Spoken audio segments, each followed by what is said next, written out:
Bekasi, Jawa Barat, pemirsa, seorang ibu rumah tangga tewas akibat tersetrum aliran listrik yang mengaliri sebuah kawat jemuran di kawasan Jati Asih, Bekasi. Sementara anak korban yang turut tersetrum hingga kini masih dirawat di Rumah Sakit Pasar Rebo, Jati Asih, Bekasi.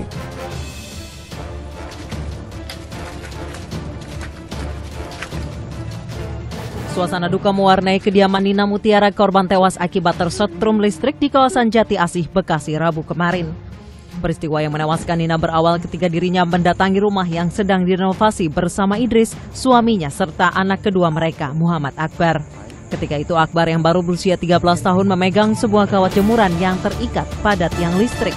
Tanpa ia ketahui, kawat jemuran tersebut ternyata teraliri arus listrik sehingga ia segera tersetrum.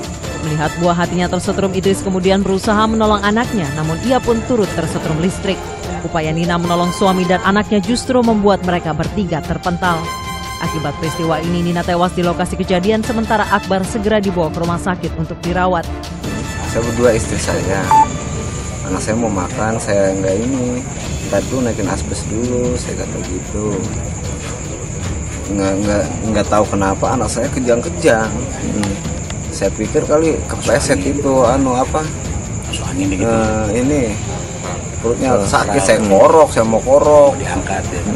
Tahunya saya udah nggak sadar, habis ngorok itu udah nggak sadar saya. Kasus bocornya arus listrik yang menewaskan Nina sontak membuat warga Jati Asih, Bekasi resah. Warga mendesak pengecekan menyeluruh terhadap instalasi listrik di kawasan Jati Asih mengingat musim penghujan akan segera datang. Kawasan Jati Asih yang rawan banjir membuat kebocoran arus listrik bisa menimbulkan korban di masa yang akan datang. Buat semprot sih enggak, cuman kalau kejadian seperti ini ya harusnya ada perbaikan juga dari pihak PLN gitu.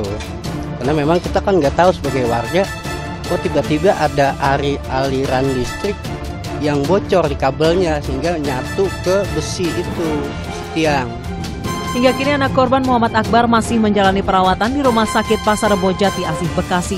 Sementara Polsek Jati Asih juga masih memeriksa beberapa saksi terkait dengan kejadian yang menewaskan satu orang tersebut.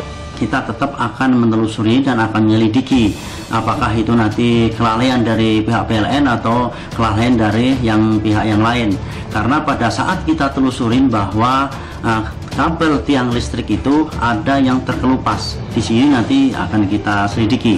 Dan seharusnya bahwa tiang listrik itu tidak mengandung aliran listrik, walaupun ada ikatan apapun yang ada di tiang listrik itu.